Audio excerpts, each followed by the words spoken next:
Hi everyone, welcome back to the WebToTech YouTube channel. Today for this video of WebToTech, I will be showing you how to send email to multiple people on Gmail. So open the Gmail on your mobile device. Once you open the Gmail, you need to tap on the Compose. Tap that. In the Compose, there are 4 sections: From, To, Subject, Compose, Email. From is your email address. To is the number of recipient email address that you want to send. In the To section, you need to tap on the drop down menu. Tap that, and from there you need to tap on BCC. Tap that. You can use BCC to send mass email by putting multiple recipient in to field and using BCC to hide them from each other inboxes so they don't know they're all receiving the same message. This is especially useful if you want to send an email blast but don't want everyone to know what else is in the mail bag. So you can type in the multiple email address to which you want to send this mail to. So I'm just going to type in a random email over here.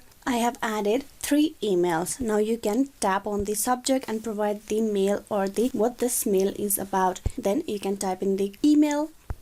Now once they're done, all you need to do is tap on send on the top right. Tap on send and you will be able to send a same email to the multiple email address at once. So this is how you can easily send an email to multiple people on Gmail. Hope this video was useful. Please like and subscribe the WebToTech YouTube channel. Thank you.